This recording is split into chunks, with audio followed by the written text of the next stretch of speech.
Good evening, one and all, and welcome back to a brand new edition, 2024 edition of Cop Talks. A happy New Year to each and everybody out there.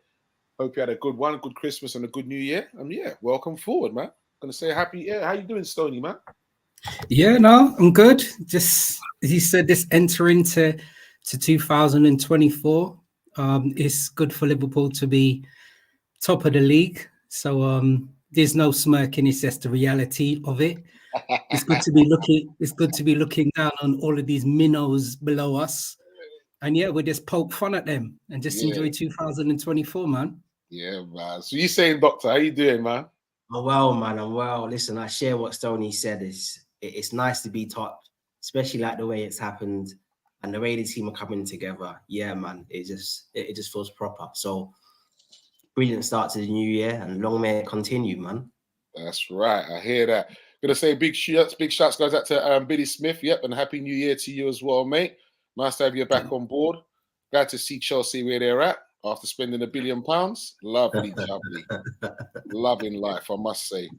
CW, big shouts goes out to you, man. Yep, good Christmas and a good New Year we did have. Hope the same was all blessed for you and the family as well, mate. Ah, yes. Inject the haters' tears. I love it. Yes, too right, mate. Too right. Too right. So, all right. Before we get cracking into the other bits and pieces, the meat of it all, right? They normally do say the side who finishes the year top normally wins the league. Do you see that happening? As in top at Christmas, or top at Christmas? Yeah. Well, I guess this year it would have been Arsenal, right? Yeah, but we've got into the new year top of the league.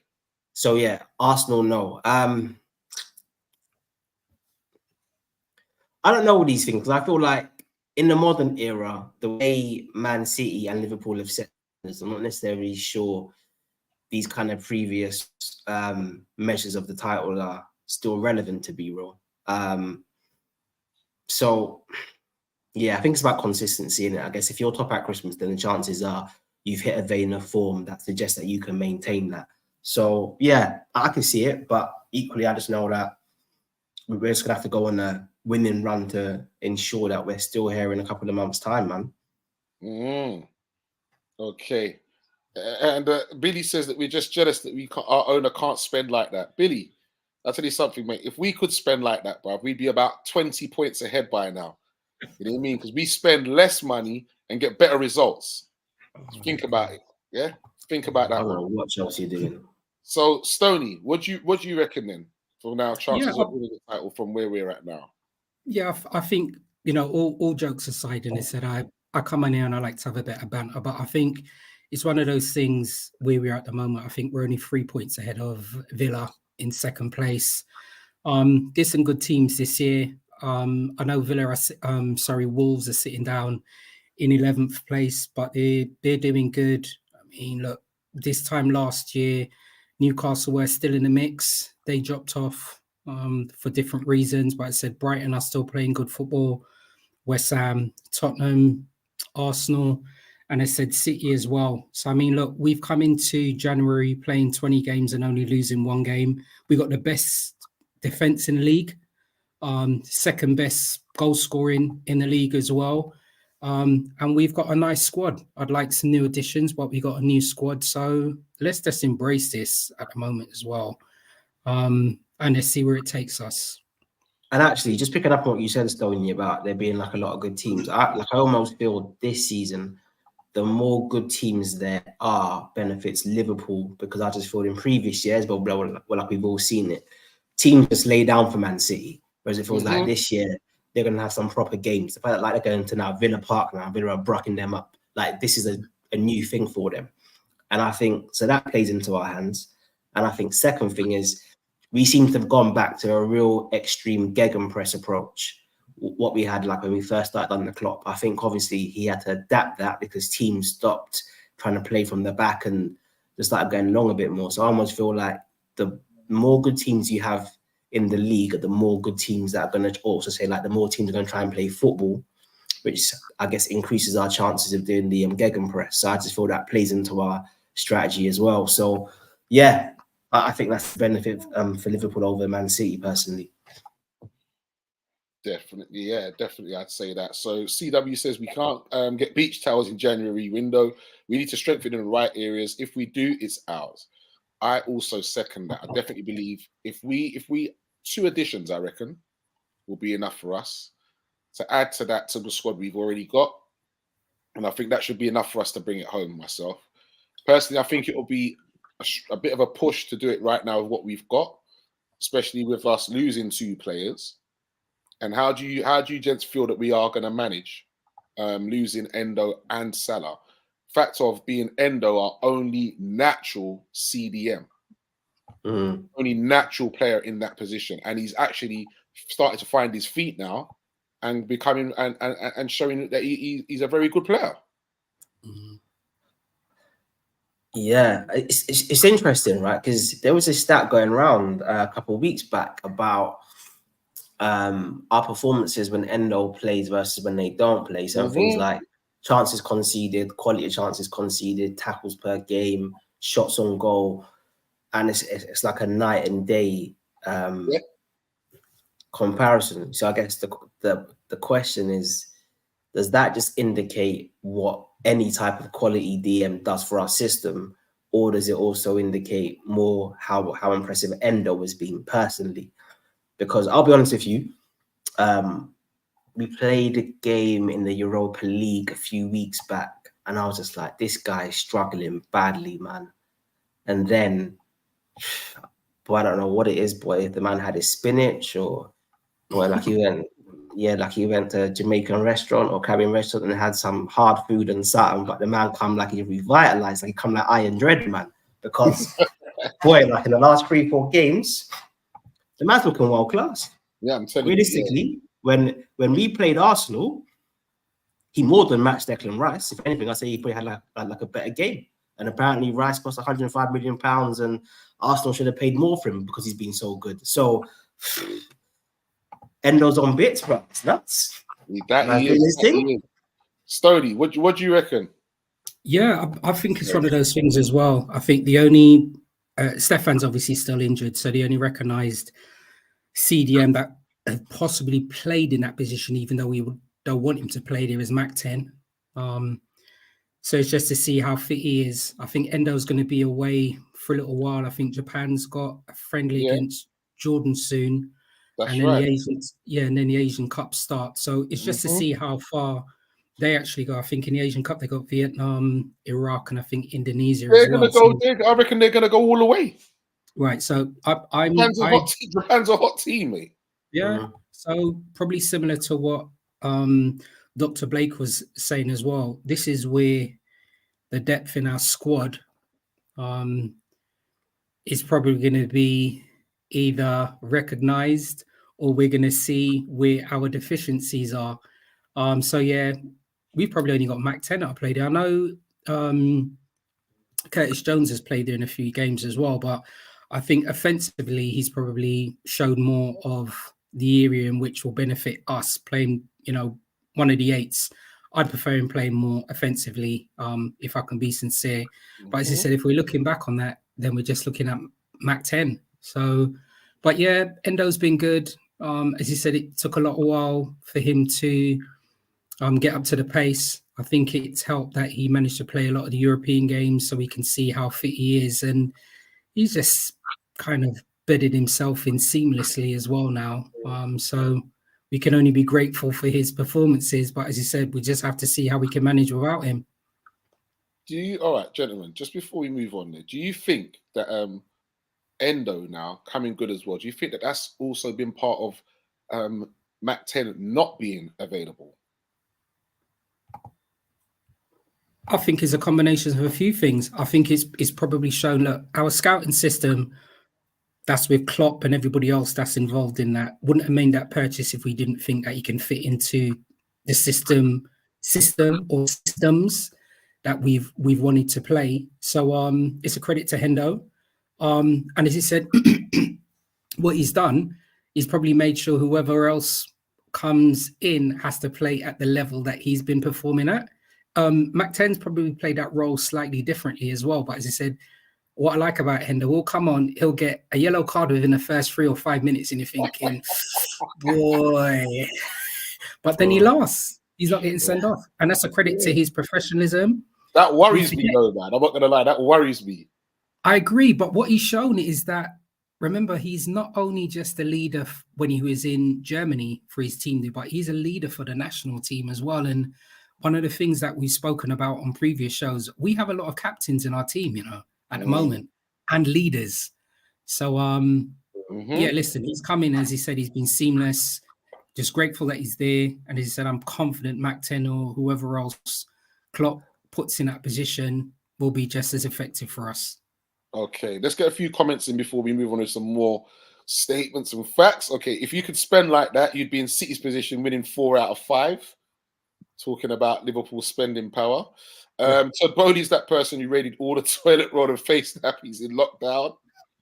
And what I've been saying before, City's bench ain't great as previous seasons. Very good true. point. Very good point. January transfer window is live. Any players you lot want, or maybe a specific position? Hey, happy New Year, son. Happy New Year, everyone. Why do you give me that way? Like, when you're when your kids need to go to school. You just drop them off at school. I'm doing the wax on, wax off.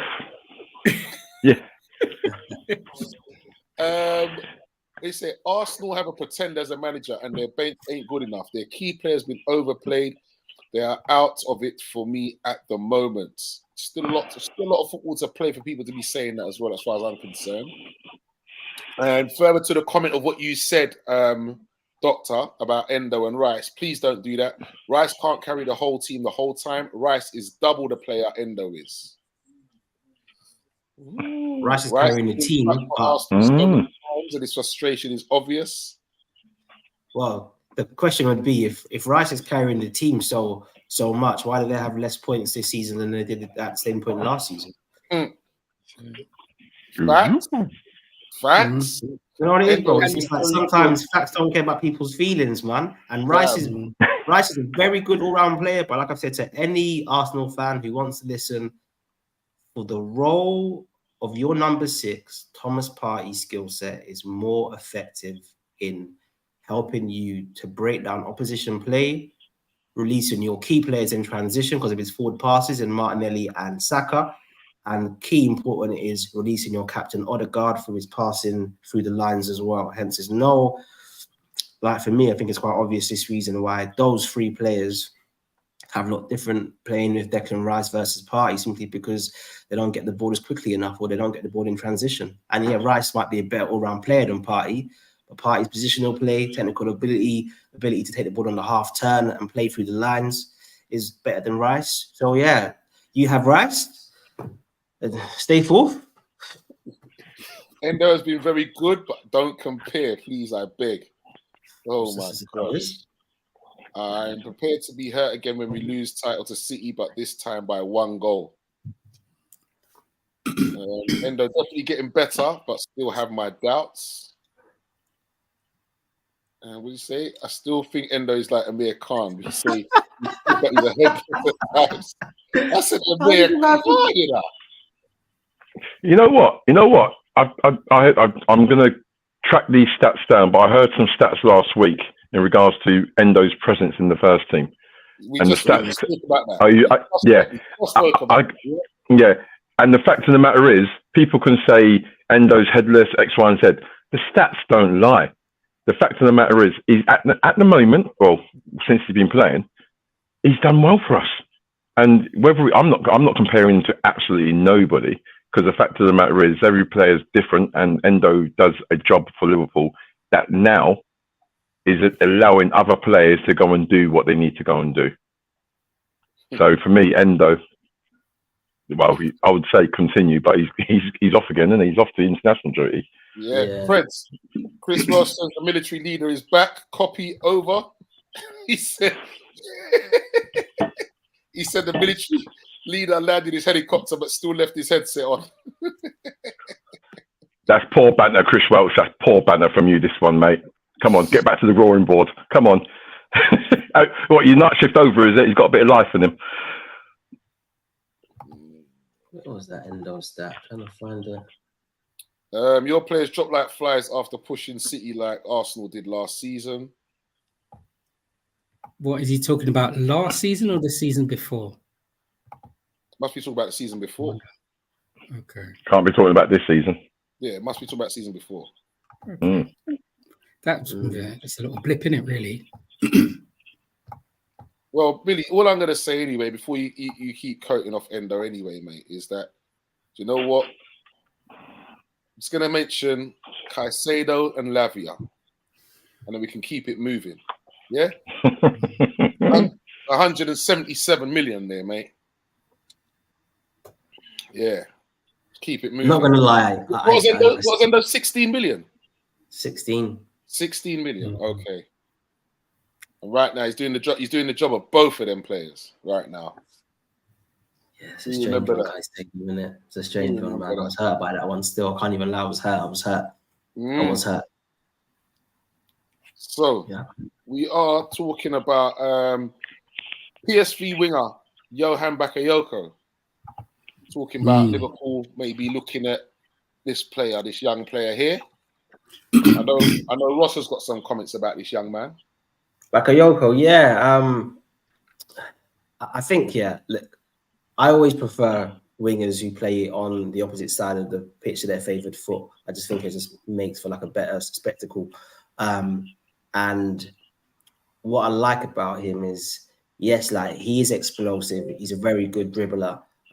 He's good at taking the ball. I guess like what Mo does when he takes it kind of on the run and commits his man, but he's also good at beating his man from a standing point as well. Plus, he seems to play like a lot of key passes as well, which indicates that he's got that football brain as well. And I just think, look, most guys that come through the Dutch system have got a certain level of technical ability. And I just think if you add that technical ability to his, I guess, raw physical attributes plus his dribbling skill set, I think it's a very interesting signing for us. What you do with Mo, I don't know, but I think long term he could be quite an interesting successor to Mo. Obviously, his numbers aren't anywhere near what Mo's are right now, but yeah, no, I think he's got quite a lot of potential to kind of do bits for a top team, man. Oh my gosh, where did you get this from, man? We've got our own Mo in Premier League history. It's fascinating, isn't it? The Mo one. It's real. And he goes on to say that Salah never beats his man. Don't lie. He says, "God, I'm tired of that tapping merchant." He's talking about Mo again. I think it's a hard one. Listen, sometimes, as he said, we can look at stats with players and they could be deceiving. Sometimes you can just look at players as players' ability. I think Salah thrills, and his numbers are what his numbers are. If you've played over 300 plus games for an elite team in an elite team, elite team in an elite league, and you scored over 200 games, and you've also played over 60 plus games for your national team and scored over 40 games, then I think that's an all right player. And considering that he's still able to do that at the age of 31 plus. So my opinion is this.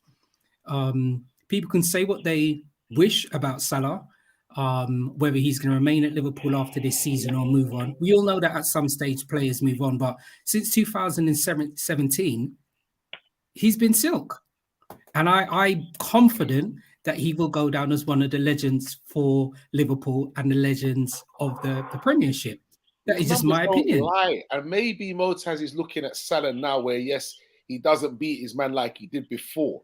But that just shows you the man's adapting his game and still getting numbers, bro. That's the sound of a good player to me. Yeah, and sometimes you don't always have to beat a man. Because I'm looking at him thinking, he doesn't beat his player, but he's still doing his bits. Yeah. So the thing is, so the thing I just find is Salah's an interesting one, because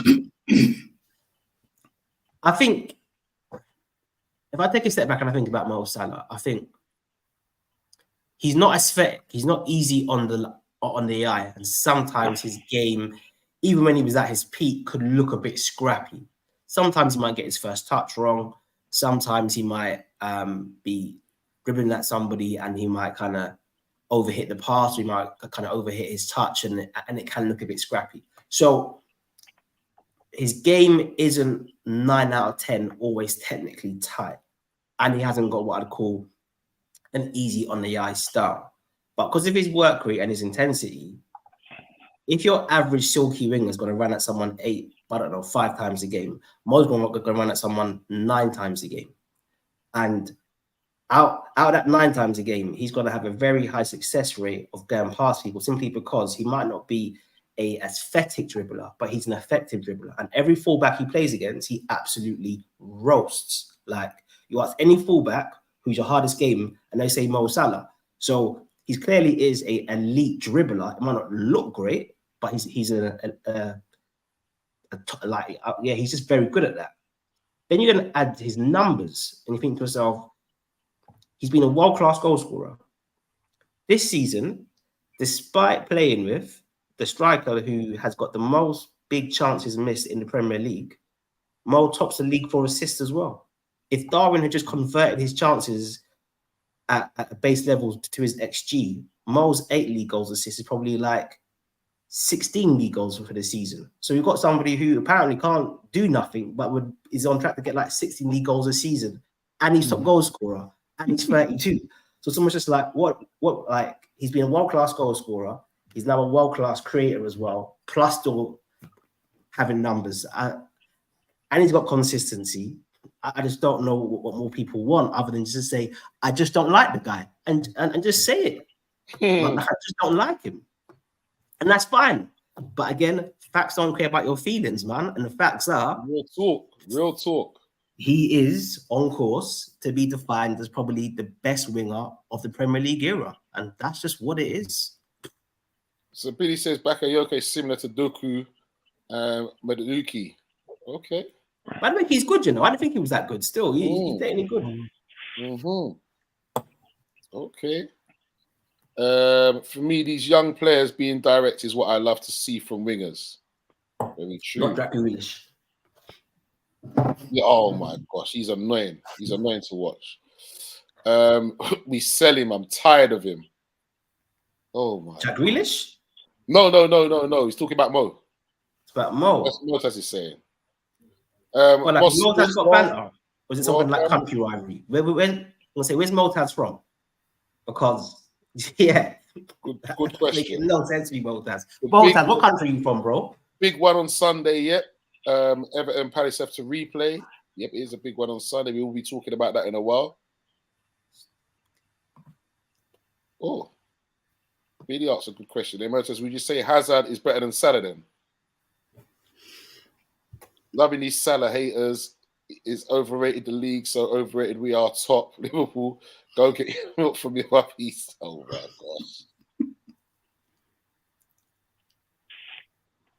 What? Salah doesn't have any abilities. Tell me one good thing that he does. Just kind of outlined just what he does, man. Yeah, I'll tell you. What he does. I've just outlined it. The good thing is everybody has opinions, right? And I think that's it. Yeah, but it's almost like one saying thing you have to upset. Yeah, but it's almost like saying Messi's not good because he's one-footed. Yes, he's one-footed, but the opinion is just ridiculous. You know what? Everyone can have an opinion, but stats don't lie, as has already been said. And look, I'd rather someone who taps the ball in from 2 or 3 yards than somebody who wants to score spectacular goals all the time. He scores a different variety of goals.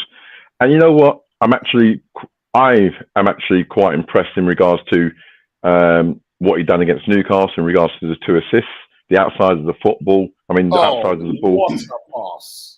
You know, and that ball that he put through for Diego Jota. So, and actually, I've been one of his bigger critics on this show in respect of, yes, we know he can score goals, and we know that he can take defenders on, but then can he add on other attributes of his game like other world-class players can do in respect of, right, you're not only a goal machine, but you also assist. You're thorning people's sides. You're making these little runs in pockets of space. You're not staying out on the right hand side waiting for the ball. and it seems like he's doing it. So long may it continue when he gets back. Anyway. Yeah, very true. Mota seems to think that Hazard was better than Mo. Moss is saying, yep, the Egyptian magician. And CW says, what, tap-ins and penalties don't count, lads, apparently. Very true. I mean, you know what's quite interesting about that? It would be interesting, and it would be interesting because through the years, what we had, some other players that haven't played for Liverpool, what we think of international players who scored so-called tap-ins but still had good goal scoring records. I'm thinking about like Gary Lineker, Pippo Inzaghi. You know, these were players that were so-called tap-in merchants. But at the end of the day, I think if you're an offensive player, especially if you're a striker, one part of you is to make sure you put the ball in the net. To be in the right position at the right time. Mo Salah has been successful doing that. Stoney, you see what you just said there as well? Outline this. The two players you mentioned are number 9s, out-and-out strikers who play down the middle. My Mo Salah isn't. Yeah. Think about I had this discussion. Is Mo Salah a right winger, or is Mo Salah inside forward? And I like that because, and that's you know what, that is, oh gosh, I love Preds, man. You just open up a can of worms there as well. Can I go first, though? It is. You have to look at, if you look at the modern day football and the position that he's playing right now, that's classed as more like an inside forward. Yeah. Wingers were more 4-4-2 when you played 4-4-2. That's when you mostly had wingers. Now with the 4-3-3, that's more of it. That's when you say inside forward. So I'd say up until Mane moved through the middle, I'd say Mo was in theory the team striker. He may have played wide, but in theory he was the person who took our most shots, highest goal scorer, obviously. Like he was our most offensive player in terms of his position. Yes, he might start wide, but we know what Bobby used to do. But Mo wouldn't have to track back as much as Mane. So in theory, the team was set up to make him score goals more than, say, the other forward players. So yeah, you could argue that he was the team's striker, definitely. But then even as starting from wide, he was still matching the main central striker in the actual Premier League during that era. But what I would say, which is Harry Kane, stride for stride, is in the last. So since Mane went through the middle, his role has changed, and now he's blatantly playing as a winger, like in a sense of he doesn't look to come in on goal as much. He has to hold the width more. He's got much more responsibility for our build-up and chance creation as opposed to actual scoring goals. Hence why Darwin gets so many chances, because the team set up for Darwin to get chances. Now, I just go back to the point, if Darwin is taking those chances, I think most stats are ridiculous. Like, put this, forget if Darwin's just taking chances. If Darwin was super clinical, Mo could be on all like 20 league assists. Like Mo's put on a lot of chances for Nunes, a lot. Like if Nunes was taking the harder chances that Mo's creating for him, Mo could be on like 20 league goals. 20 assists for the season. I just think Mo's unbelievable. And I think he's always had that ability to play at pace, but have his head up, more so than what Mane could. Because I say the difference between Mo and Mane was, in my opinion, Mo almost chose to be a bit greedy at times. Like he had the option to at times. Yeah, most definitely. At times. Yeah, but I thought it was more of a choice. Like it's like Mo would see the pass and think, actually, you know what? I just want to try and score goals. Whereas I think now you're seeing that he's more open to passing the ball more. Oh yeah, definitely. I just think his assists, because the guy's got crazy vision. That's nuts. Definitely. Go on, bro. So apologies. So we are also Liverpool have also recalled Carvalho, Stoney's boy, and the talk is apparently that he may be going back to Fulham. That's the talk, Stoney. What do you make of that? Well, listen, as long as he's back in the Premiership and as long as he's getting game time, I think for whatever reason, that loan deal just didn't work out for him. I think Simmons clearly showed for RB Leipzig that he was more an effective player for them. And I think they brought in Carvalho and Simmons around about the same time, and Simmons just obviously worked out way better than him.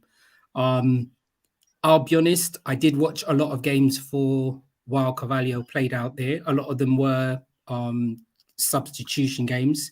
There wasn't much that he actually played full games. And in fairness, I just don't think he gave a good account of himself out there.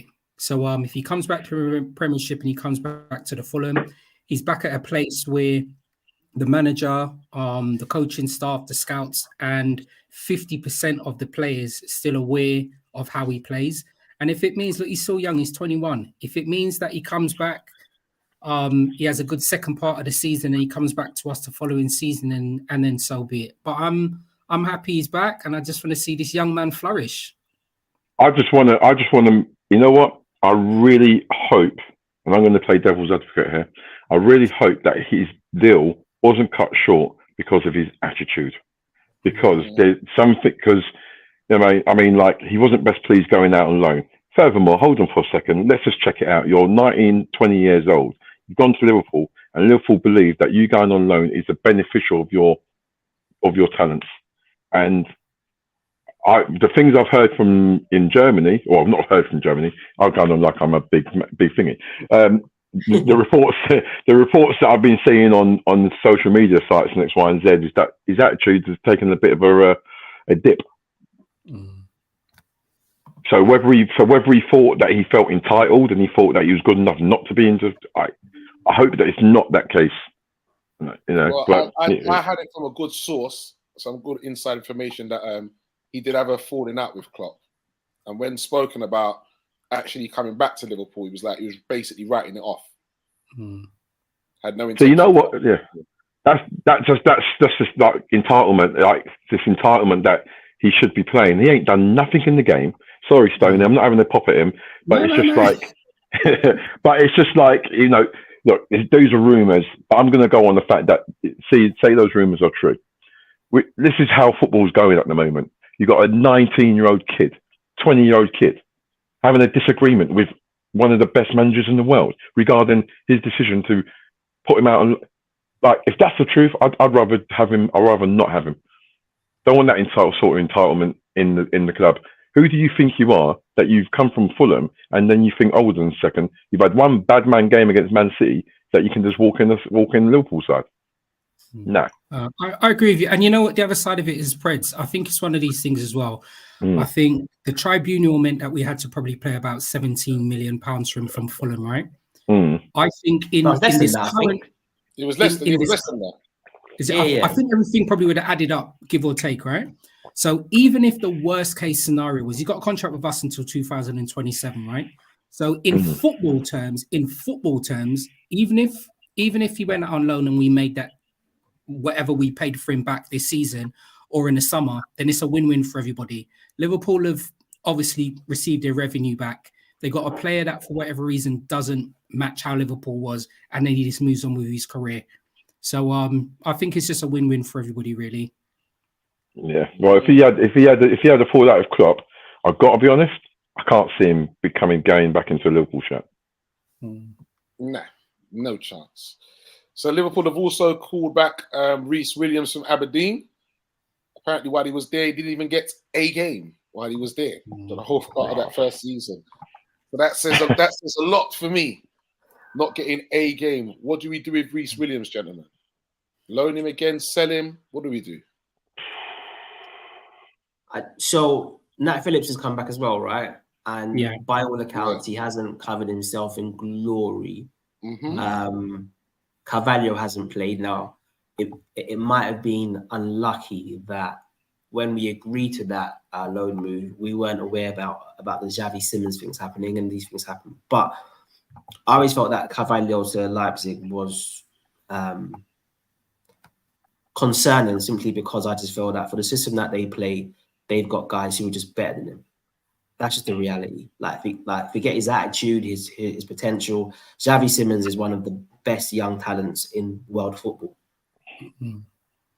Carvalho's a promising talent who maybe has a ceiling to make it at a top team, maybe. Whereas Xavi Simons is, one of the best young talents in the actual world. So I guess my point would be maybe we need to be a bit better in choosing the clubs that these guys are going to go on loan to, because it does feel like we probably have had a few players who haven't played as much as what they should have done, and therefore the loans have not kind of worked out.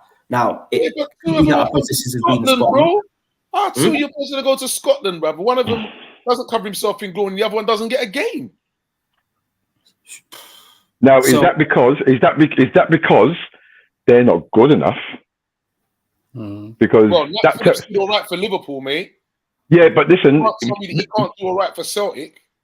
but the proof is in the pudding. He's gone to Scotland, which arguably everybody says is not as strong as the Premiership. It's And a he can't, fact. and he can't get in the game. But then he can't get a game. That's a fact. It's not as Yeah. Yeah. So if you've got two players who've gone to Scotland, and these are two players that Nat Phillips. Aberdeen. Yeah, Nat Phillips played and done really well for us in a period of time, and Reece Williams is also played as well. So for them to then go out on loan to Aberdeen and Celtic respectively and not get a game and then come back, that says a lot about them as a players. For me, it's not about choosing the club. It's about the players. They've got to go out and prove themselves that they've got a future at Liverpool by going out to another club and doing well. How can you expect to come into Liverpool and compete in the Liverpool squad if you're getting sent back from Scotland, from Celtic and Aberdeen? Prez, I hear you. I hear you. What I would say is this, right? That season where Reece got entered into our Champions League squad and he played a couple of games in the Champions League, I think he played against, I want to say, Atlanta in the group stages, I believe. There was a moment where we lost the ball and they were breaking on us from the corner, right? And I was thinking to myself, let me see what this Reece guy's got, because he looked relatively composed, but hadn't really seen enough of him. He turns around and he starts sprinting, yeah? After about 20 yards, the referee's blown him out. So...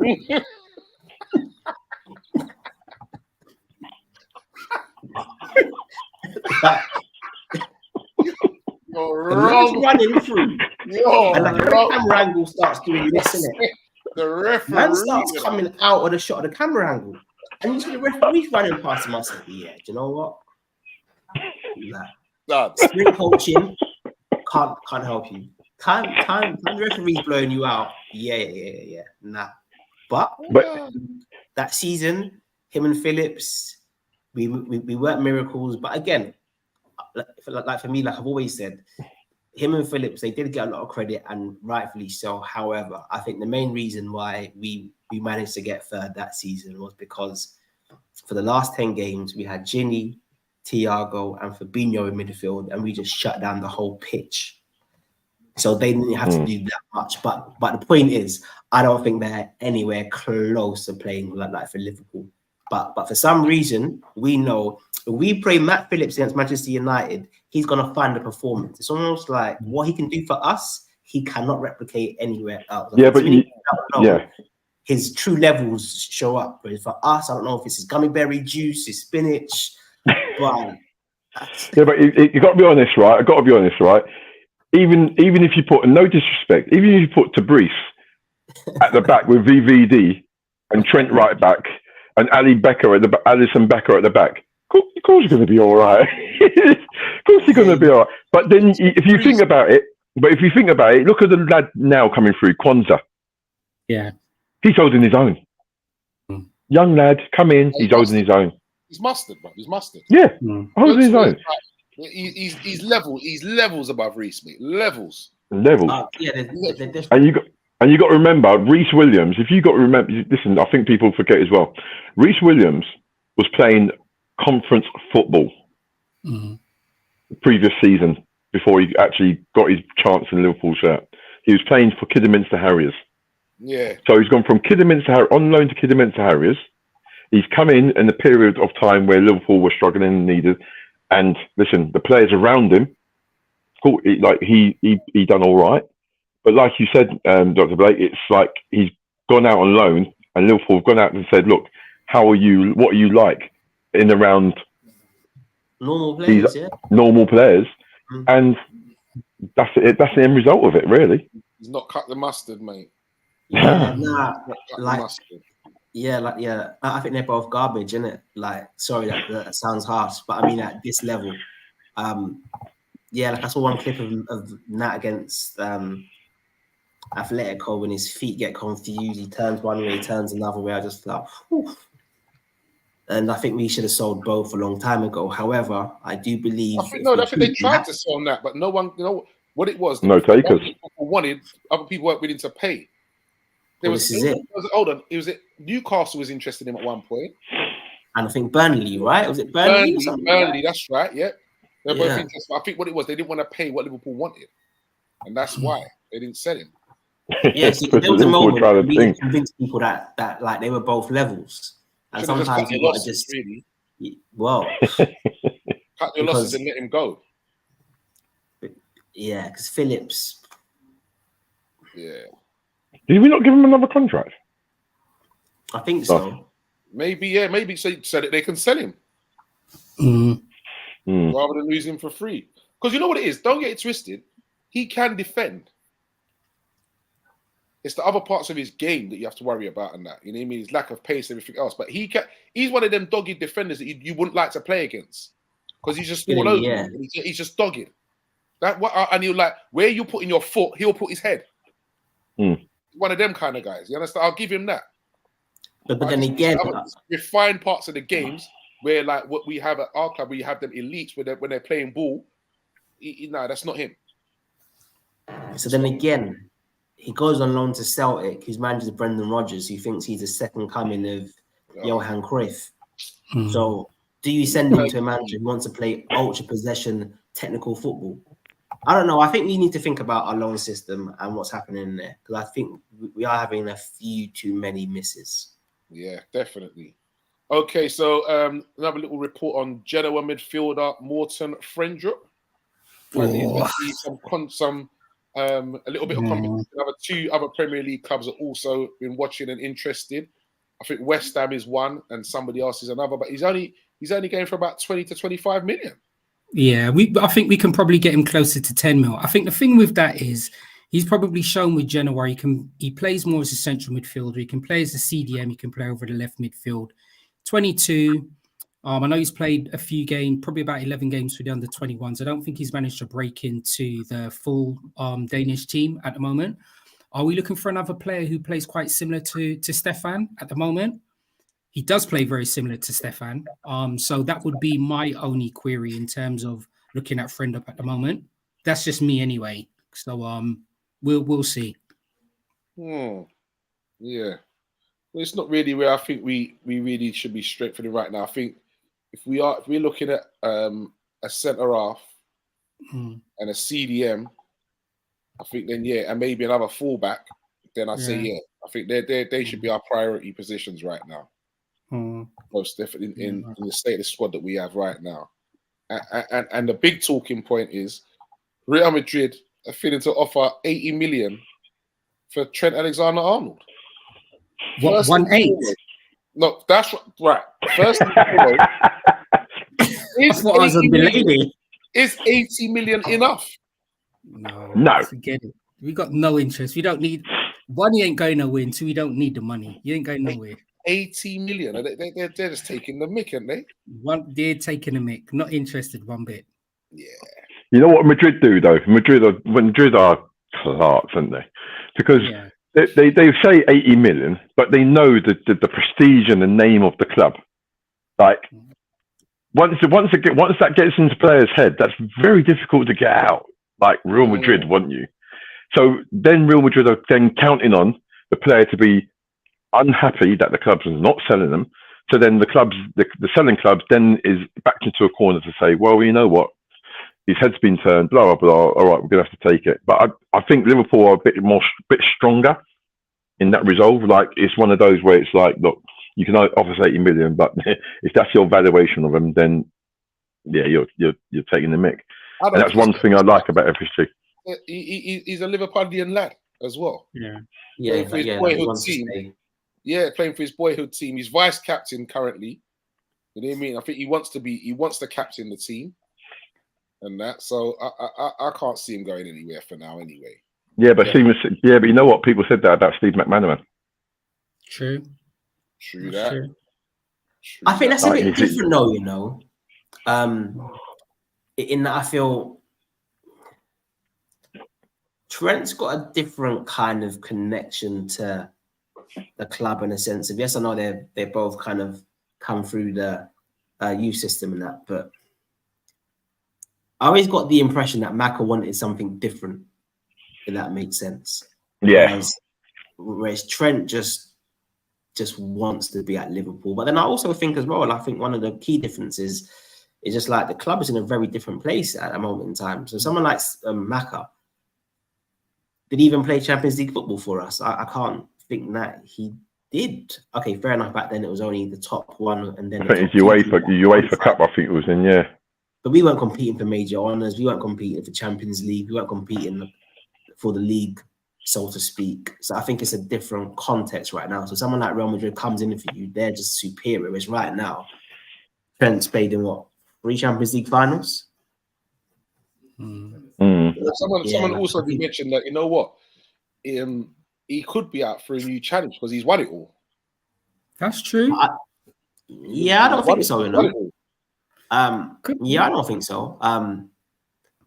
What I would say, if we were planning on keeping him at fullback in the long term, I would potentially consider selling him if, 1, he wanted to move, but 2, even if they was offering like a bit more money, because I do think if they offered us £90 million and we're going to keep him as fullback, then not that I'd be open, not that I would sell him, but I would consider it. But I just think for Trent, the next phase of his career development is to be in midfield, and I just think that's where I think Trent goes down as one of the greatest of the modern era when he moves into midfield. And I think in 6, 7, 8 years time, I'm looking at Trent like a great midfielder.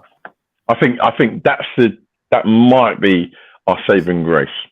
I think that little element there, because I don't see Trent, as good as the player he is, I can't see Trent going and playing in the midfield for Real Madrid.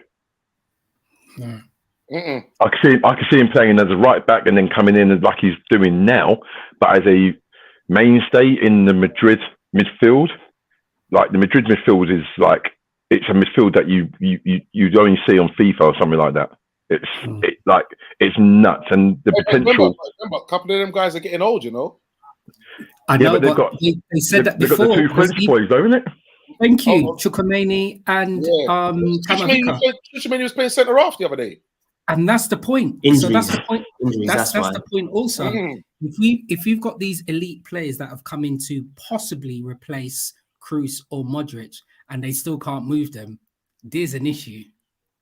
But you're right. I think Trent does, though. So, I've been thinking about this a lot in recent months. I actually think playing Trent in defence is actually holding him back quite a bit, because I just feel like he's been defined as this attacking fullback. But actually, I just think when I look at Trent, I just think, no, like forget that. You're just one of the most talented players of your generation in the world, because technically, none of those young midfielders at Real Madrid, Bellingham, Camavinga, or Chukwuemeni, can hold a torch to Trent when it comes to his technical ability, his passing range, his playmaking skills. I don't think any of them can even come close to Trent when it comes to things like that. So I just think, Trent's playmaking ability is comparable to anyone in world football. So I think, like he goes to Real Madrid and he plays in midfield, I think he busted it up for them. But on the other side of it, technical ability all in grace, but then midfield is a little bit more than just having technical ability. There's a lot more that comes around with midfield, and in regards to your fitness, your awareness, your feet, your footwork, being able to be in positions, defending wise. His defending at the moment, in regards to his recovery runs, are awful. The only one, any time I saw Trent's recovery run, which was had a little bit of energy, was against Newcastle when he tried a crossfield ball and they nearly went in and scored. I think it's Newcastle, isn't it? But what I'm saying is that I'm not doubting his technical ability. Yeah. I'm not, but there's Chukwemini. What's the other one? What's the other boy's name? Camavinga and Bellingham. They've got the package. They're the whole package, like midfield, box to box. Defending, attacking. At the moment, Trent's just been given a license to throw at the moment, isn't he? He has, in regards to. But I also feel like when I hear people on TV saying about, midfield's going to be harder, it's more 360, I kind of think that a lot of pundits just low-level hate on Trent, because if I'm just looking at the areas that Trent struggles defensively, you put Jude Bellingham, you put Camavinga, you put Chukwemini right back, and say you go and defend 1v1 against Vinny Jr. and Martinelli, they're getting roasted. They're getting roasted. I think playing wing or playing fullback and you've got a pacey winger running at you is different level hard. So I think you move Trent into midfield and the types of plays that he's going to come against, the kind of places where he struggles with. For me, I think it's a much easier game for him. You put Mac 10 right back and say you try and stop Vinny Jr. We saw when we played Mac 10 against Man City, and there was that moment when he got isolated against Doku. Lights out. I actually think playing fullback has a unique set of defensive challenges that people seem to overlook when they're kind of talking about Trent. And I just think, Trent moves into midfield. I just think defensively, it's an easier game for him, in my opinion. I think he goes into midfield and he becomes one of the best in the world, or best of his generation. I actually think Trent is the best English player of his generation, and I include Bellingham in that as well. I'm just going to remind people. Someone on here said about Trent playing in the midfield, and all of it, and I don't know who that was. Thank you, Pred. Tony, do you know who that was? Reminded everybody it was me. I appreciate it. Modric, Cruz, Tuchemani, Camavinga, Bellingham, Valverde. I'm sorry, Trent won't get into that, says Billy. There's not many times I would agree with Billy Smith, but on this one here, I mean, if you see it on paper and you're looking at it in words, come on, man, look at that team, man. Look at that midfield. I think he's just, okay, Modric and Cruz are legends of the game when they're coming to an end, but I just think Tony Cruz and Modric, especially Cruz, that long-range passing ability and his ability to dictate tempo and switch the game, and I think that's something that the other players in that list, Modric obviously is comparable, don't have. And if I was looking at a replacement for Tony Cruz, someone like Trent does bits. Listen, I think Trent is, I think the guy's, I think he's flawless, because Szoboszlai, you don't know how highly I rate Szoboszlai. Mac 10, Curtis Jones-Love, I think all three of them are extreme, but when Trent moves into midfield, it just feels different. I agree. The game is even above those three technically at times. Speed of play, his awareness, his decision making, the way he sees the game, his vision. I think the guy's different level talent. I totally agree, mate. And I don't want him to leave Liverpool whatsoever. Yeah, so this is why I'm saying he won't fit in. Good evening, VW. And VW makes a good point. He says, I think a lot will also depend on Klopp's future, as well as who his replacement is. As to whether Trent stays or not. Oh, we know when you just said that, Lee, and a little bit of shudder went down my spine. So I'm thinking, oh my God, replacement for Klopp. Oh, I want to think about that. EW says, hopefully Trent will get Jude to come to LFC and not the other way around. I'm still trying to figure out how no English side picked up Bellingham. Yeah, well, I think the reality was his parents and obviously himself were aware of the package and where his future holds. I think the thing is, Bellingham's still so young. If I believe he wanted to at some stage, he could always return to the Premiership. Of course. Mm. But, Easy. I mean, he's gone to a third country from playing in Birmingham. He's gone to Germany. He's gone to Spain, and he's still pulling up trees. So the world is this man's oyster. Make it look like light work. I'm telling you, he is. Yes, there's no falsehood about that young man. So I believe if and when he chooses to come back to the Premiership, I think that will just be down to him and his parents' choice.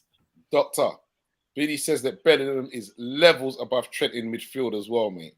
I disagree completely. I can't lie. I disagree. I just think sometimes it's about opportunity. It's about being in the right place at the right time. It's about a certain manager's vision, because as great as Jude is now, if I'm being honest, okay, they play different positions, but I'd say Sancho was a much more impressive performer in the Bundesliga than what Jude was. And then Jude goes to Real Madrid, and the manager plays him as this number 10 false 9 hybrid, and he's scoring all these goals. And I was like, wow, we didn't realize that he could have this.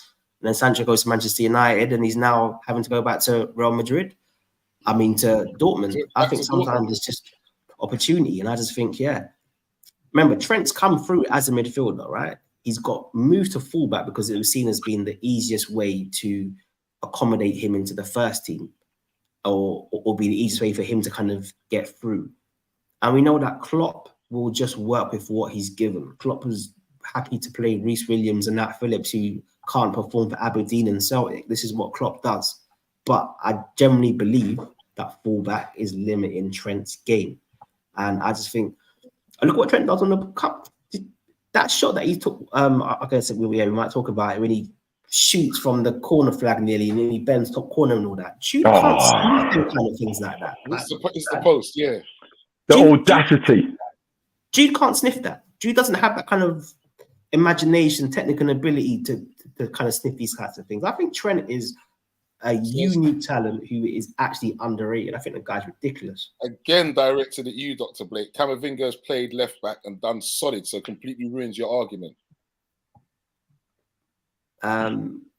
He has been good at left back, but I wouldn't agree with that. And yeah, he does like the whole kind of like inverted role, but I wouldn't say that he's been amazing at left back. They just had to just fit him into the team because they've had the injuries. This is why I know that Motaz is not well, man. Saying I think we should have kept Fabinho.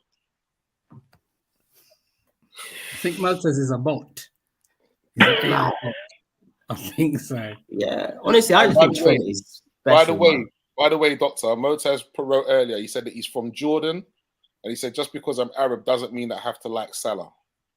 Didn't say it was, but I was curious as to where he was from, because is there a bit of rivalry there? Because they seem personal.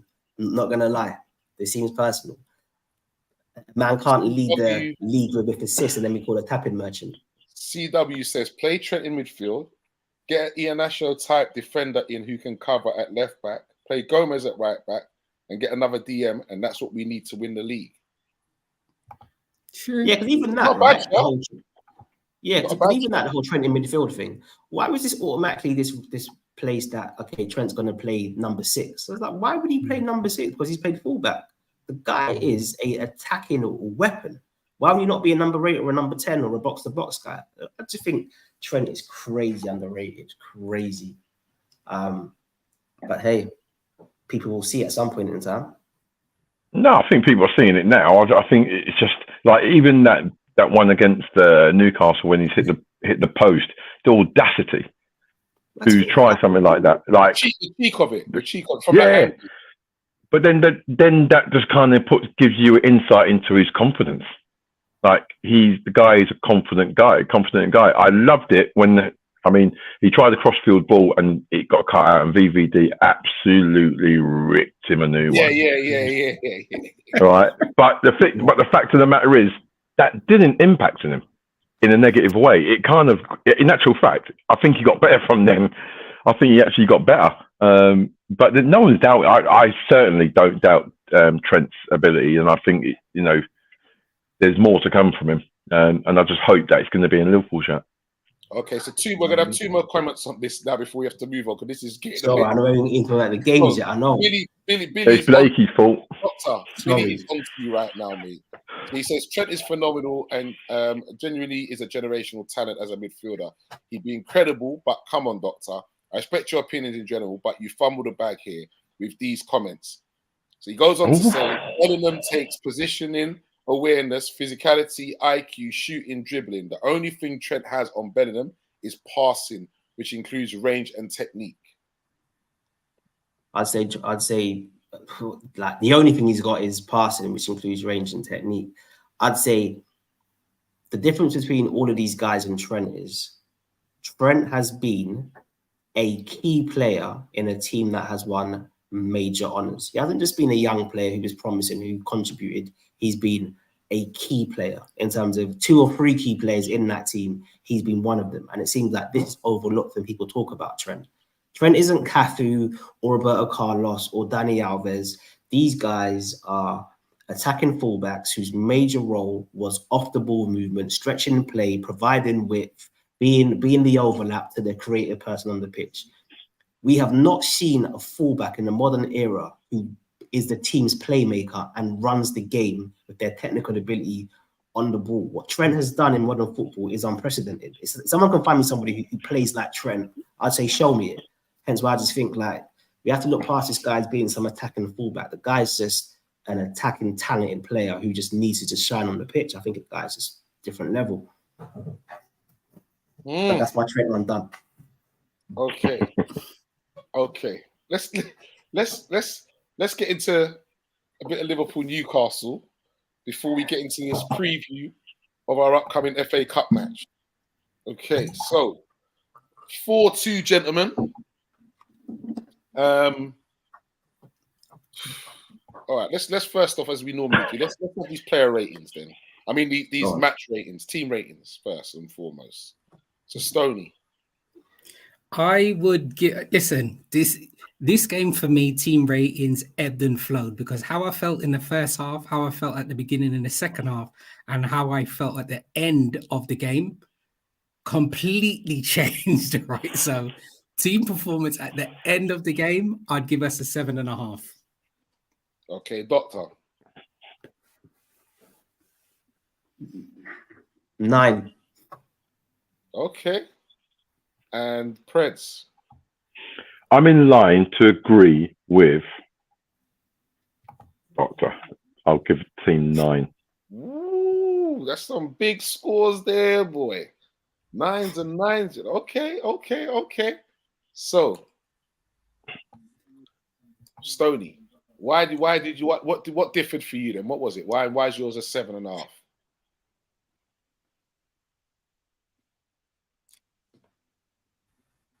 He's frozen. Say that again, Don't know please. that. Just give me a little tap there. All right. I said, Stoney, what was it for you that differed then, and what was it that made you give them a 7.5? Because you said it differed from first to second half. Yeah, I was an alarmingly frustrated person watching the game, and I'm thinking, yes, we were at home. Yes, we were playing against Newcastle in a very important game. But what was disheartening is to know that we had 34 shots, 15 on target, and that game could have gone any which way it wanted to. I was looking at the miss from Mo. I was looking at the development of Darwin Núñez. And I was looking at missed opportunities. For me, the game only really kicked in probably when Klopp ended up making the subs when he brought on Jota and Gakpo, when we did obviously then cement the game and then move into that next level. But for me, up until about that hour mark, it was this game could actually go either way. I felt it was interesting to see that this was the first game Newcastle decided to play Jollington further up. He usually played midfield. I think he played left forward this game as well. But we had opportunities. And even if you think when Isak went through completely against the run and play and then scored this, it's like, goodness gracious, we've had all of these opportunities and this game is still not going to go our way. So my 7.5 was more out of frustration, more of we didn't kick in and finish our chances until the hour mark and more. We could have got so much more from that game. We didn't need Liverpool players didn't need to put us fans and spectators through that. Well, especially not me anyway. Especially not me. So, yeah. Doctor, you're 9 now. So I think going to the 2 goals that we conceded, I think the Isak goal was just a bit unlucky. It was very good play from their winger to open up the space, and between Virgil and Kanate, slight error, and Isak is just unbelievably clinical. So I wouldn't even look at that as being concerning defending or poor defending. I think sometimes you have to just say that players can make a judgment or error of judgment, and strikers just can be good.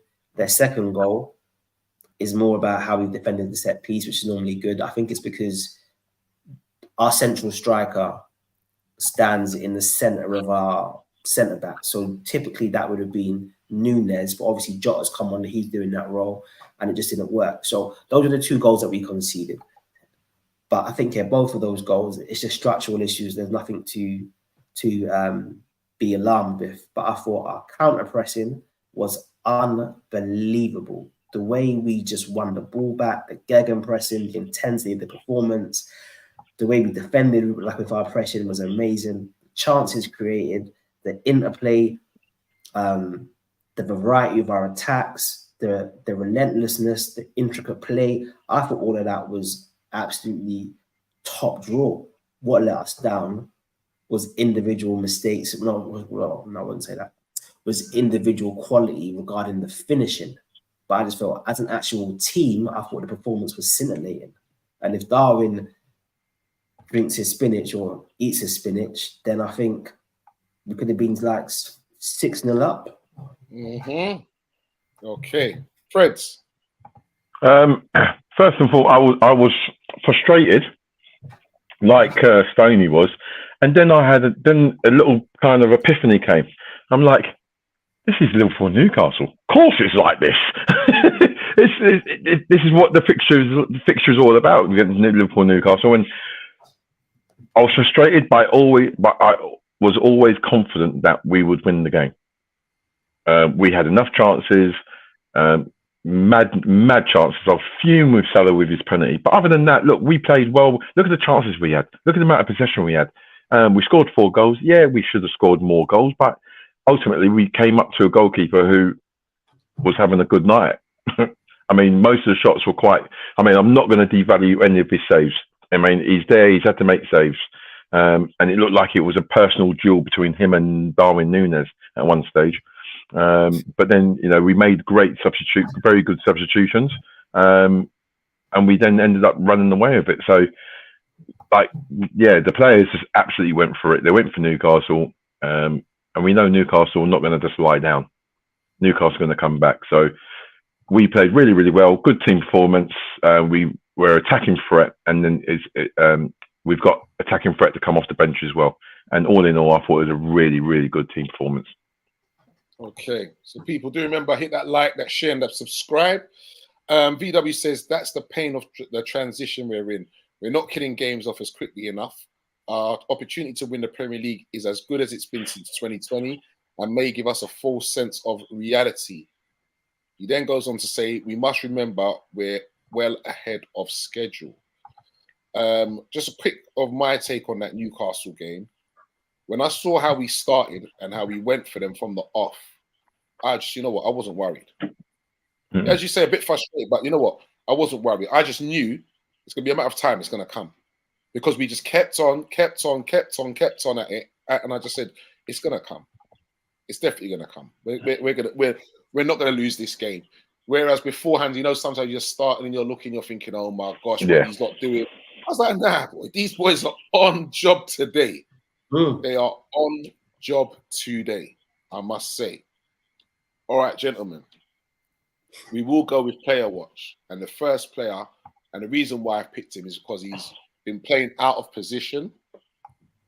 I know he's one of Stoney's favourites, and that is Joe Gomez. Cucumber juice time. Cucumber juice time. I poured you a glass with a Stoney. Joe Gomez, gentlemen, player watch. Playing left back. Look, at the end of the day, he done the job for us, didn't he? He looks at, you know what? In actual fact, he looked a lot more in tune with Diaz. Like, it looked like every time Gomez came inside with the ball, Diaz then went out wide. So then he was actually doing that kind of reverse ball into Diaz, and then he was doing the overlaps as well. And it looked like he was really enjoying himself with Diaz. And it seems like they've got that little bit of a relationship going as well, which is pleasing. But you know what? Like, Gomez is. There was this one bit where I thought to myself, "What are you doing?" When the ball, I don't know what he was doing, but in the second half, the back three were kind of in sync, and he was like 10 yards in front. And then Almiron, it was just a simple ball over the top of him, and Almiron ran in. You remember that one when Almiron ran on the ball that got put into the space? And I thought to myself, what is Gomez doing positionally? Why is he there? But other than that, I think he's done really well. Playing that position as well. Yep. I think he's been doing really well in that position. He hasn't looked out of sorts at all. And I'm actually tempted, no joke, to actually go to the bookies and put some money in him to score his first Premier League goal. It's coming, man. I'm telling you, I can feel it coming, man. I'm serious. If he scores and I haven't put that bet on, I'm going to be so gutted. I'll be so gutted. Seriously, I can feel it coming, man. I got this feeling in my waters. He's going to score that goal, man, this season. The next player we will talk about is Jones in that Newcastle match. Player watch, Stoney. So let's go through you and Jones then. Yeah, listen, I would have given Jones probably a 9 in this game. I know he obviously scored a nice goal as well, and I think that he was able to form a nice partnership over on that side with Gomez as well over on the left hand side. Considering as well that Newcastle usually play Gordon on the left side of midfield, that they played him on the right side of midfield, that meant that Jones had to do a lot of defensive work with Gomez over on that side. So I think that combination really worked well as well. So yeah, Jones kind of solidified the area with Gomez and Diaz in front of him. As I said, he was able to obviously get involved in the game and get his goal as well. So for me, yeah, that there's a nice performance from Curtis Jones, and I'm really happy that he's actually getting some game time as well. Mm-hmm. Deservedly so as well. Deservedly so. Okay, Doctor, this player's been out of form recently. Diaz. Out of form, but I think out of form is complimentary to him. Like he's had no form, zero form, absence of form, black hole form. But I've been very worried about Diaz, especially as we transition forward. Do we give Mo a new contract? Do we sell Mo? But I think a lot of these decisions are based on how Diaz and Darwin perform. But thinking about Diaz, I thought it was his best performance since he returned back from his injury. Absolutely electric, because Livramento was actually a really good 1v1 defender, and he had him on post, inside, outside. That little play where he does like the double feint and then he does the Cruyff turn on there. I was thinking, Diaz, this is what I'm talking about. This is why I've been cussing you, because you are capable of elite to world-class level of form. So yeah, for me, it was not just his best performance since he's come back, but I think the gap between this performance and his previous performances has just been stark. And yeah, in many ways, maybe one of the most encouraging individual and performances we've had from any player this season, simply because of what it might mean now for the rest of our title run. But yeah, I thought Diaz was exemplary. That is part of the reason why I actually picked him, because I also thought that of myself. That's one of his best games for a hot minute, man, definitely. And I'm hoping that is because he's, you've been given a run of games to get yourself back up to that level. So I'm hoping that long may continue. Now he might be feeling a bit more confident. Hopefully he can carry that forward now and take that on and keep improving. And I also think special mention to Curtis Jones as well. I just think what Jones is particularly good at is he just makes, or not I say just, but he makes the team function. He does things that help other people to perform. If it's in his tactical awareness, his decision making, the spaces that he takes up, like the support runs that he makes. There was a moment in the first half where he plays the ball to Gomez, but he plays it a little bit short. So he realizes that because of the way he's played the ball, Gomez is going to have to take a touch on his left foot, which he's not confident. And then Jones just sprints behind him so that Gomez has just got that easy pass because he knows that Gomez isn't left-footed. These types of things, like the small things, like you might be a senior player to me, but I'm going to play a role that's going to help the actual team to function. So I think it's no coincidence that we're seeing even players like Diaz shine, because I just think Curtis Jones helps other players to perform. And I think I think he's becoming, dare I say it, one of the most important players in the team. CW says that Gomez has been superb at left back in his opinion. Solid defensively, solid. You can't get past him. Yeah, solid. And definitely he says he agrees and says, yeah, Diaz best game since back from injury as well. Okay, so not so much as a player watch, but I had to include this player basically because I saw some alarming things starting to come out now that some of the fans are now starting to lose their patience with Núñez after that Newcastle game because of the amount of chances that he had. I don't think you can.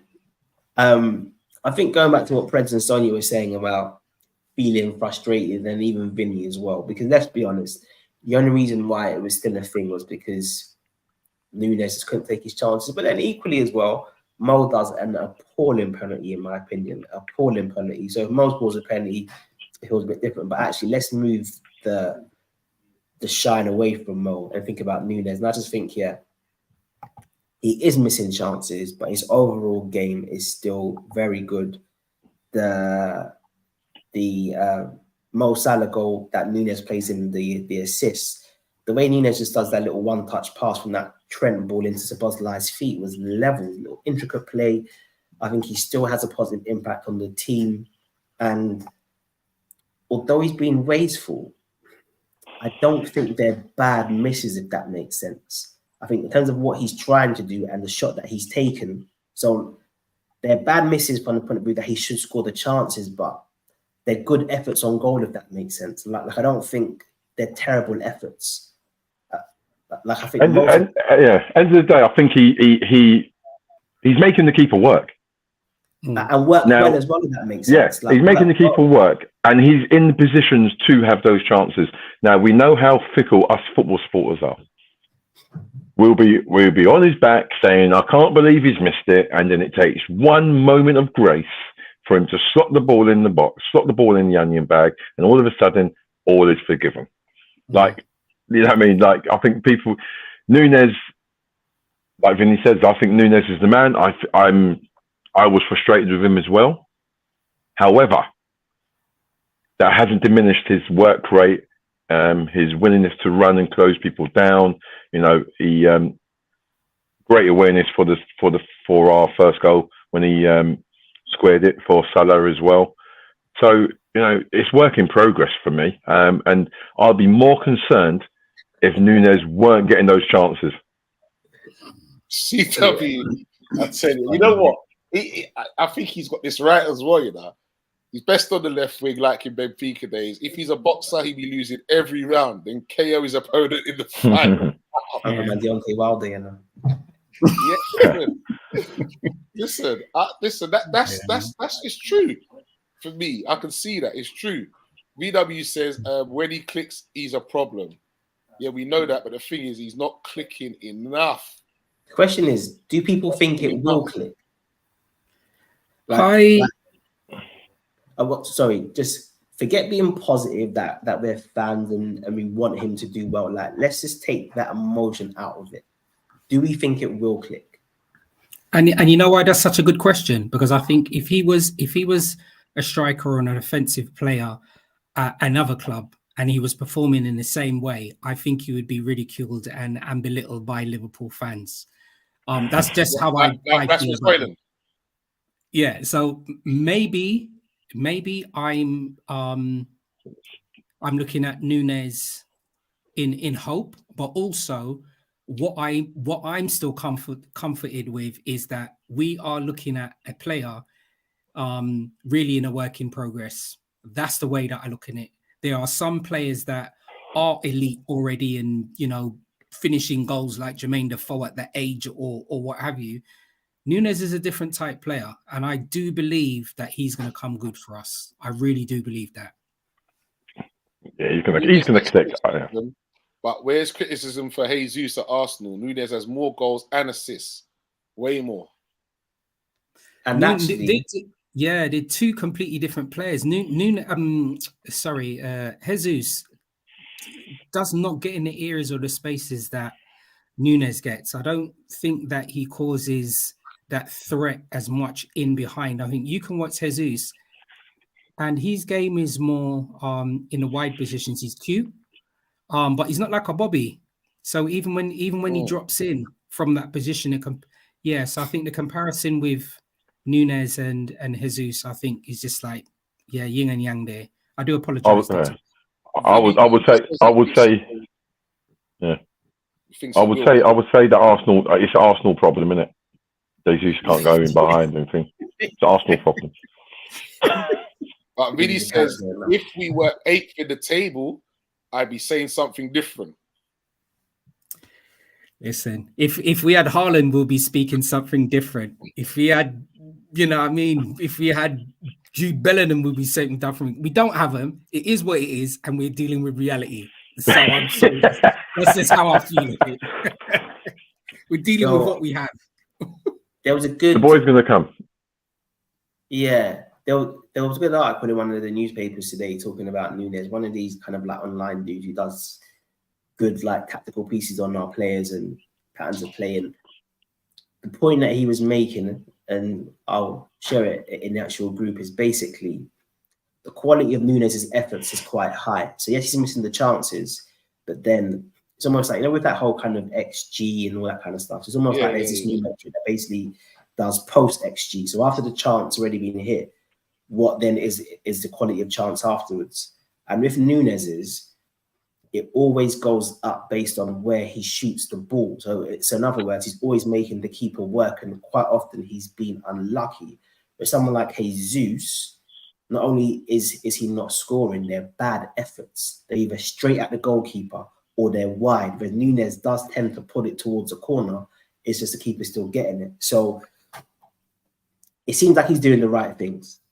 I guess the question is, obviously we'll know at the end of the season, but if Mo Salah was to leave, would we be confident that Nunez can take on the main goal-scoring mantle or the main goal-scoring responsibility of the team? Because let's be honest, we might be all wishing him well, we might all be confident, but the team is set up to create chances for the goal-scoring number 9.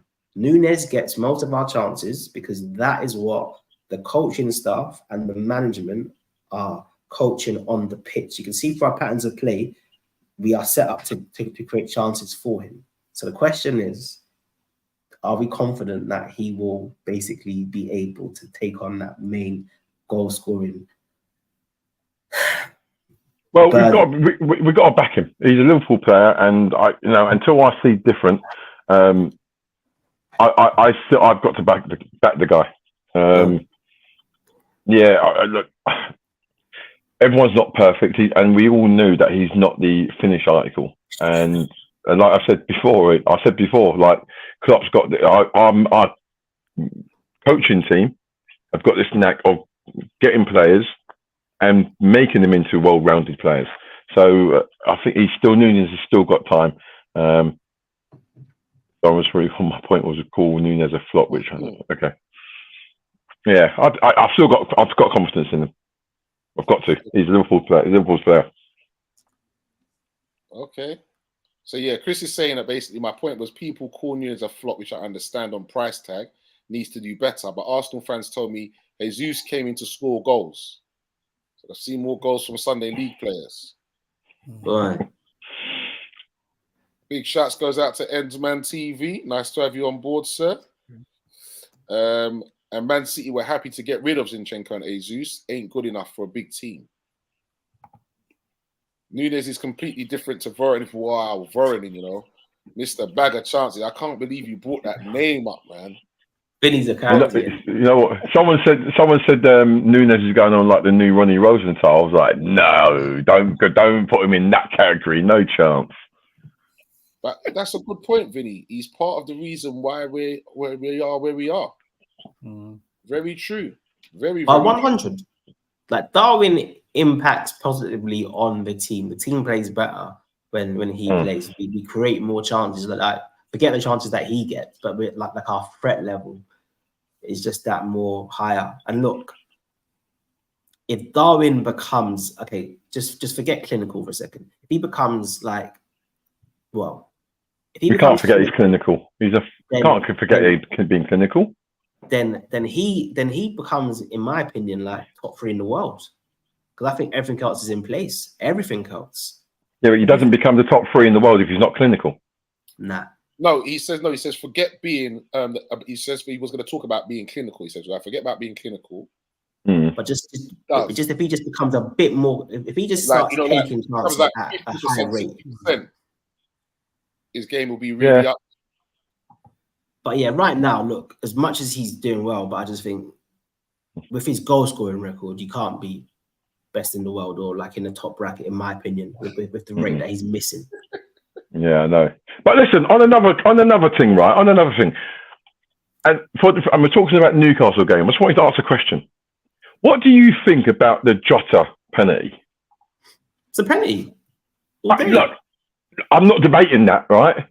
However, you know what? I got up and I kissed my teeth and I walked out and thought, they're not giving that penalty. No. And I'm thinking to myself, why did he go down when he took one step, left foot in the onion bag? Why did he go down? Preds, I thought exactly. I'm so glad you said that. I thought Preds just took the word out of my mouth because all I thought to myself was, you know what? Take a step and score the goal. Yeah. Why are you going to fall down? Why are you going to fall down? One, to probably give it to Mo, and B, what you're trying to do, get the goalie send off. If you go through, and remember, he was past the goalie, you know. Yeah. His stride allowed him into an empty net. Actually stroke the ball in the goal. So empty goal. I'm like you. He should have continued and just stroked the ball in the net. Just get it over and done with. I don't get it. In as much use as a pen lid. Endsman TV says, I trust him. He will be great for us. Just need time. As fans, we can sometimes have a short fuse with our players. He's still young. He's the rough and round the edges. I agree with that. Yeah. He goes on to say also, pen all day. 100. Contact was made with elbow, hit his ankle. And this is where we could have I could have a show on this all day. Players believe that if the wind blows on their ear, that you need to fall down. Stay on your feet. If they look at you too hard, brother, the man are going down. Now you know what I'd say though as well, right?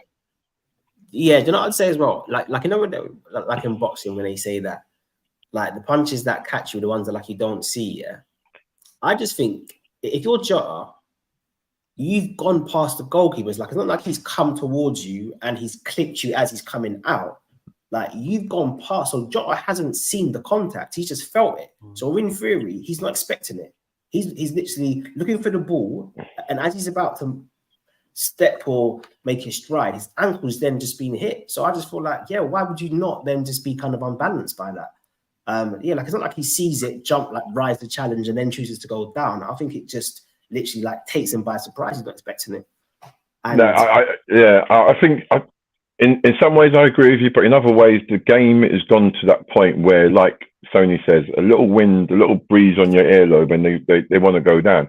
He got a touch. That touch. Look, I'm not I played in goal, and I brought people down. Yeah, that's a penalty. I think the goalkeeper was unlucky in respect of the elbow touched his ankle, but there was no, for me, I could be wrong because it is quite fast out there and very quick. I just feel like he's brushed your ankle, but just step onto the ball and put the ball in the net. Like, I just don't just put the ball in the net. Empty net as well. Into an empty net. And I was, to be fair, I thought to myself, okay, Diaz got the penalty, and I can see like he got tripped. But even that penalty, it was a bit of a delayed reaction going down. But that was more of a penalty. Jota, I'm not debating it's not a penalty. I'm just thinking to myself, just be a little bit more like, I'm not even going to say be honest. I'm just saying, look, just go and put the ball in the net. What's all these frads? Like, was it to get Mo his goal? And not only that, like, how happy would you be if that was given against you? I would take it. Same way, like I said that the Kwanzaa one against Crystal Palace, like it was a penalty. Like I just think you've got to accept these things. If you're catching man in the box, then especially because I would always see it as right. After that touch from the goalkeeper, does it make it harder for Jota to then score the goal? Does it unbalance him to a point where it makes it harder for him? So then my question would be, if the contact from the opposing defender, goalkeeper, has made it now harder for you to score the goal, then why are you going to try and score the same goal? Like, he has impacted you, like your play. Like, it's not like he just rolled the challenge and he's sprinting him and catches him. It kind of unbalances him. Now, do I think Jota could have stayed on his feet? Potentially. But then, for somebody who I think is a clinical finisher, if he then deems actually, because of I've now been hit, because of the angle of the ball, it's bouncing, I'm actually unsure if I can still score this, I think it's smart play. If you think now that the penalty is a higher chance of you scoring the chance, for me, that's why you're a pro footballer. You can calculate these things that are fast speed. Now I've been impacted. I'm less confident because I would say it was the Nunes who we know his finishing is, it's untidy, whereas Jota is normally quite clinical. So if the clinical man is now unsure about this, bro, go down. Yeah, fair enough. Look, like I said, if it was against us, we're too nice every season. I see our players stay up when they get fouled. Yeah, they're saying, nah, man.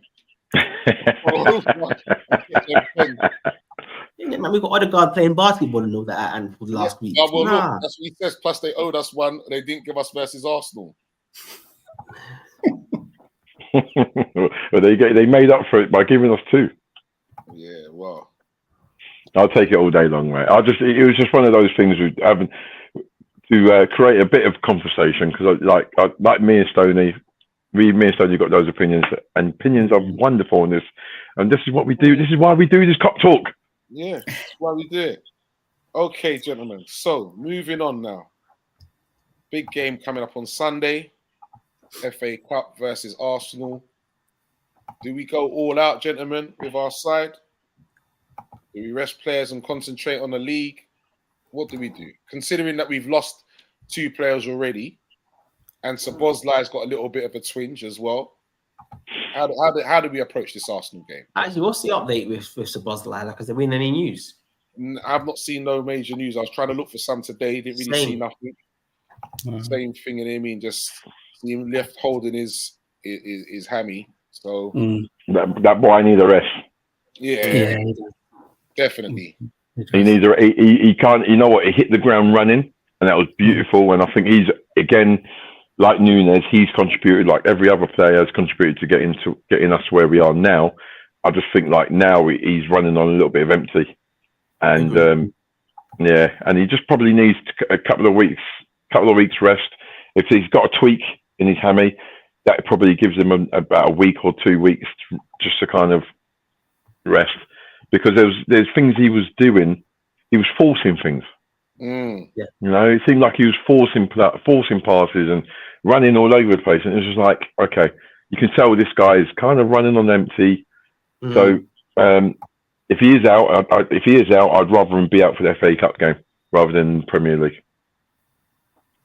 I feel he'll be out. I feel he'll have to miss a couple games, to be fair, though. Yeah. CW said, yeah, it's a hamstring injury, so definitely out for the Arsenal game. Mm. We'll see So how we're playing Fulham next week, Wednesday, right? Wednesday? something like that, yeah. So, yeah. So how do we approach this game then, gentlemen? I would rather I think prioritize the Carabao Cup, but guys don't. No. Sorry, I'm gonna wait. You go ahead. Yeah, no, I was going to say I would rather prioritize the Carabao Cup.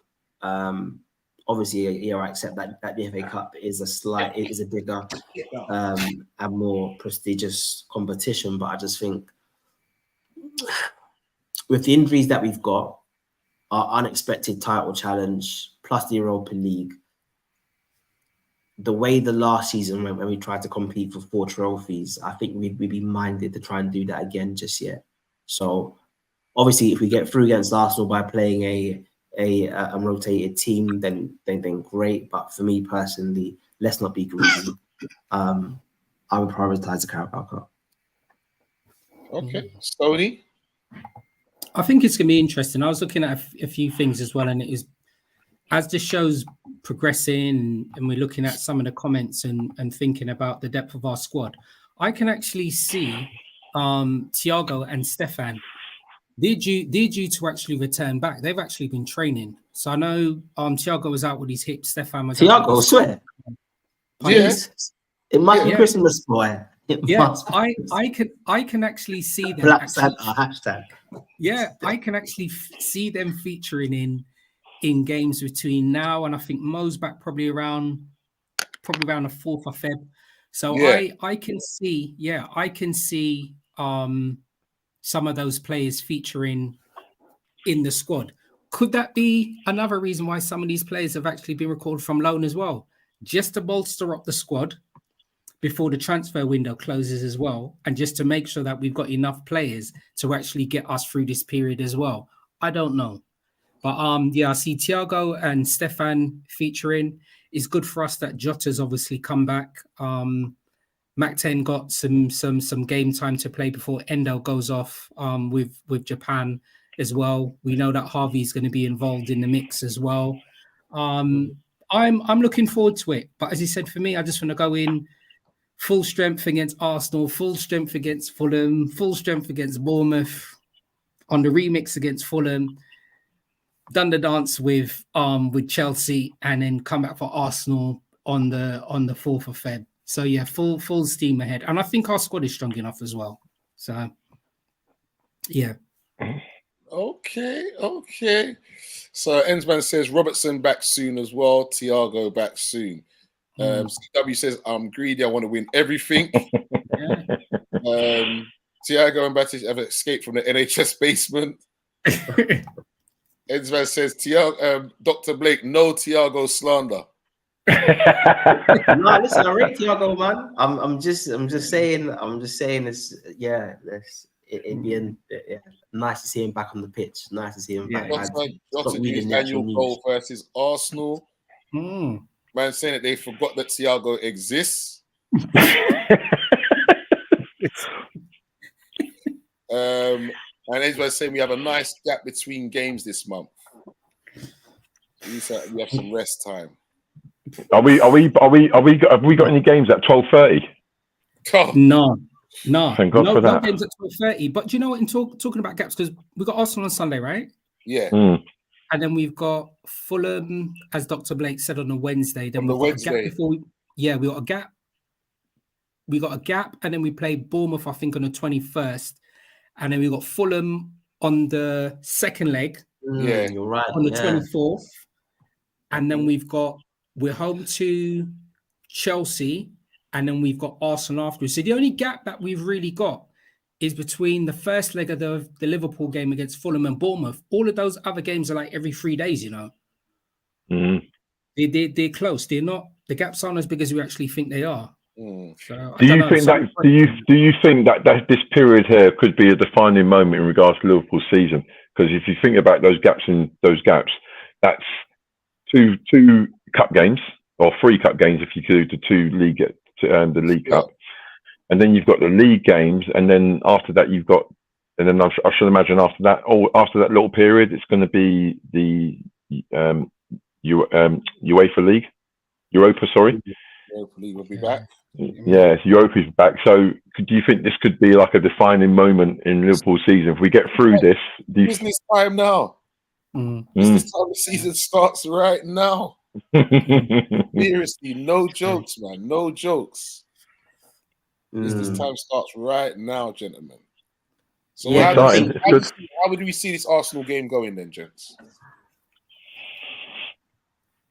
You think we're going to get through? Do you think they're going to put out full strength side? They're going to make a I think they're going to make a point of putting a strong side out. Yeah, they're going to have to. I think for us, look, what are Arsenal in the FA Cup record books? I don't know when this league started. I don't know when the FA Cup started, but they're up there with Man United. We're obviously third. They're going to want to try and put out a good performance. They've probably dipped to their own performances in the league.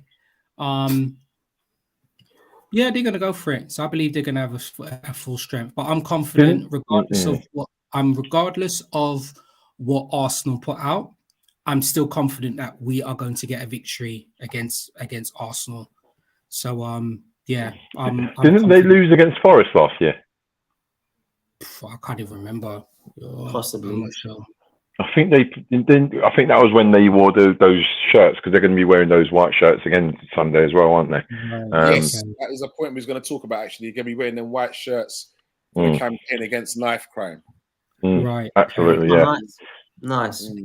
Well, I think it could be the white shirts in a case of surrender. I don't know. And it'll be interesting because both of the Arsenal games, obviously the cup game and the league game, they're both at the Emirates as well. Whether that makes a difference or not, I have absolutely no idea. But I'm confident that we're coming out with a victory both games against Arsenal. I am. Yeah. Okay. I agree. Confident. I agree. CW says Arsenal 2, Liverpool 3. We got them at the right time. All right, Prince, what's your prediction? You know what? I'm going to stay with CW. I'm going to go 2-3 Liverpool, 3-2 Liverpool. Okay. Doctor? I'm going to go with a 2-1 defeat. 2-1 defeat to who? To for us, but that's what I think Klopp's going to rotate the side. I'm going to call you Stoney. I'm going to call you Stoney in disguise, man. No, but that's good. That's good because you know what? Stoney always gets it wrong. So that's good. Yeah. I know, because I was going to say, I always get it wrong. I don't mind that. My prediction is that we're going to get a 2-0 victory against Arsenal. 2-0. 2-0. You know what? Listen, look, as you said, history changes, games changes through history. Usually when we go at the Emirates, we usually get a result. We're winning that game 2-0. Wow. Okay. God. Come on, you Reds. Well, gentlemen, it's good. I must say, it's good. Definitely good to be back. Peoples, remember we'll have loads more content for you. There's some big games coming up. Do you remember tune into Kop Talk each and every Thursday, man? It's right here. All the latest gossip, all the hottest news straight off the press as well. You get me with my great panel. Trust me, love my panel, man. Always giving me some new insights. I tell you. So Stoney, my brother. Yeah, thank you very much, Artie, once again for hosting this show, and it's good to be back. Thanks everybody for tuning into this show. Don't forget to like, share, and subscribe. We are back next week, Thursday at 10 p.m. And we just look forward to everybody joining us for another edition of Kop Talk TV. Okay, Doctor. Yeah, listen, man, it's blessed to be back. And yeah, up the Reds, man. Okay, Preds. I agree with everything that Stoney articulated so brilliantly, as per usual. And Happy New Year to you, my panel, and to all the viewers as well. Happy New Year to you. Yeah, man. Must say, love, light, and blessings, people. Peace.